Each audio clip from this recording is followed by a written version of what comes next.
Aidan Hutchinson appeared to suffer a really serious and kind of freak leg injury on this play, and in this video we're going to take a closer look at what exactly happened, how the injury occurred, and what we're going to do to manage it short-term and long-term. Welcome back, everybody. I'm Dr. Brian Suter, and the goal in this channel is to help teach you about the medical side of the sports world. Now, a good clue right from the bat when you see a play like this and the person's being carted off the field and they have one of these air casts or splints around their leg, you can assume there was either a joint dislocation or a serious fracture. And in this case for Hutchinson, it looks like a tibia or a lower leg fracture, essentially the shin bone that broke on this play. Now, the typical way that we're going to see an injury like this occur, a tibia fracture in football, is going to be from often either a player gets landed on and the bone is just forced to bend to a point where it can't withstand, or it's going to be a situation like Dak Prescott where they have a high ankle sprain forced external rotation mechanism that then puts that energy up into the leg and causes an ankle dislocation fracture.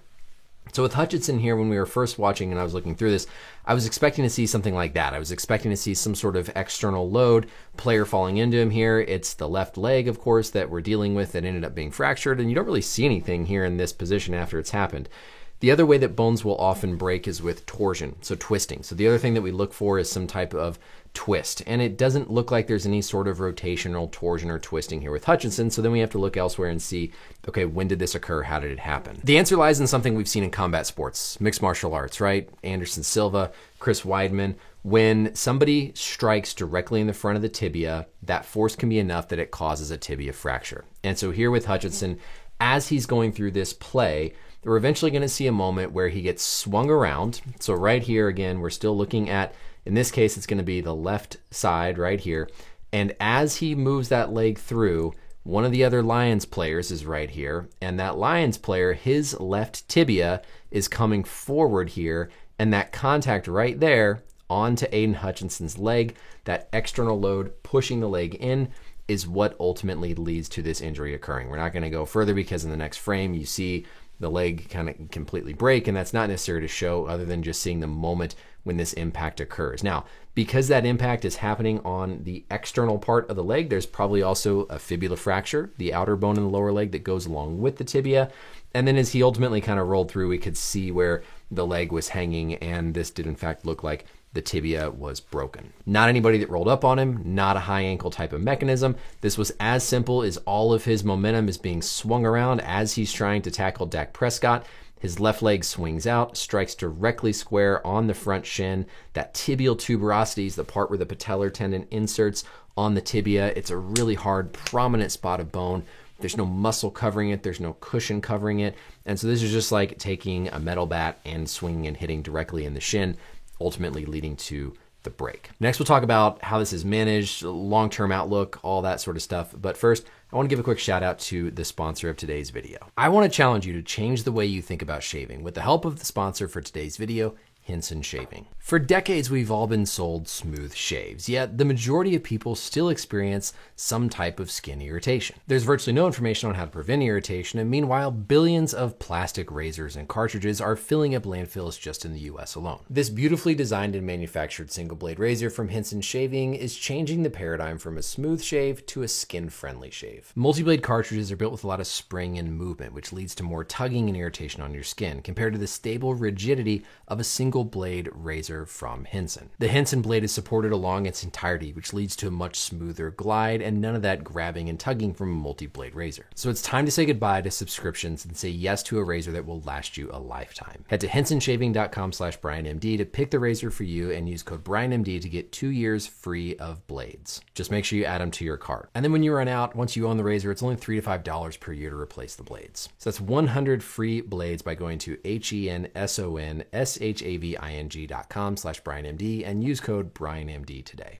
So play like this happens. We're on the field. I'm the medical staff covering. What are we going to do? Well, number one, you're going to get out there. Obviously, the player's going to tell you right away. We could see Hutchinson mouthing that he said something was broken. So pretty quickly, you're going to look down at the leg. You're going to be able to see that it's probably deformed one way or another, and you're going to see that it's a tibia fracture. Your job number one is to grossly try and reduce it, meaning put it back in its proper alignment, get it splinted, get it casted, stabilized with that air cast we see put on, and get them to the hospital ASAP. You're not necessarily going to do surgery emergently, like within hours, but you need to be concerned about the possibility of infection because of the possibility of an open fracture. So an open fracture, also called a compound fracture, is when there's a bone break and the skin is torn as well.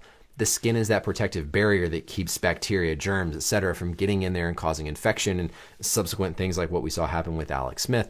And so key number one, is this an open compound fracture or not? If it is, higher risk. There's a lot more chance of complications with infections. You've got to get that thing washed out. You're going to be more urgent, get antibiotics on board.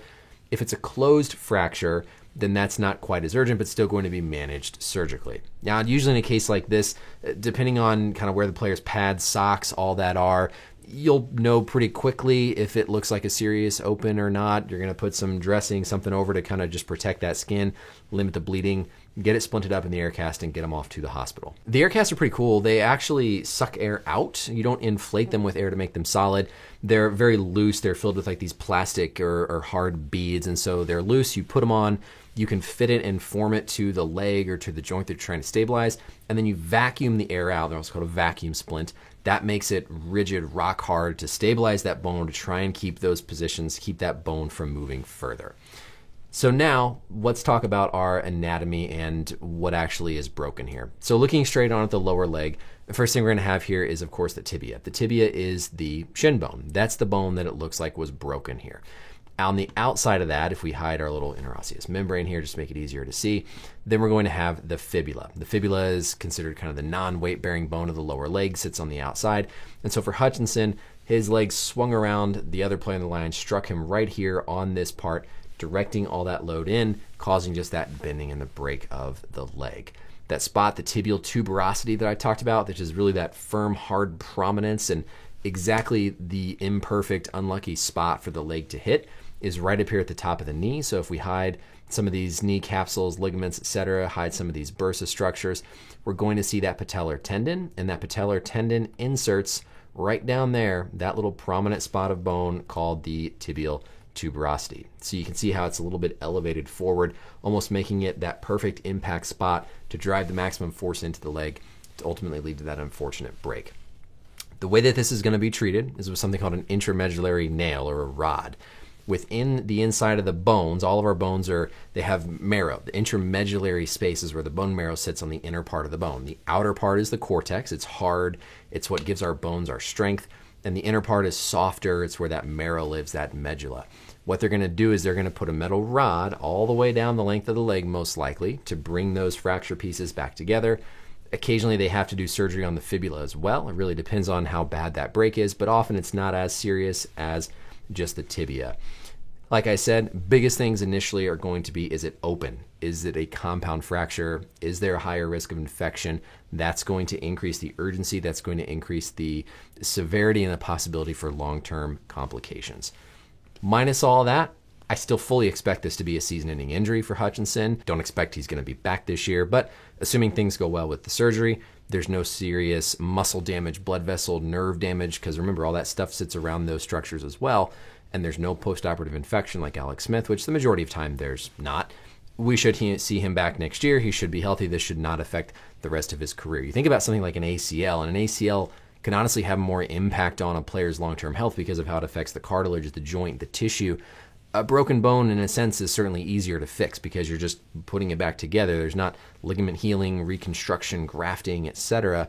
Mentally, it can be a lot harder for a player, but long-term functionally, not as serious as what you might see with a dislocation like Dak Prescott or a serious ACL. So now if we go back one more time to the play where it occurred, of course we see here as Hutchinson is swinging around, that left lower leg swings forward through. We see the other Lions player here.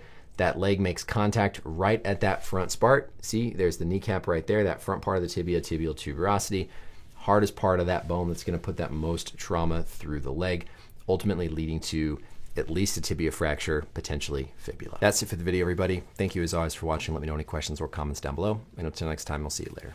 Bye.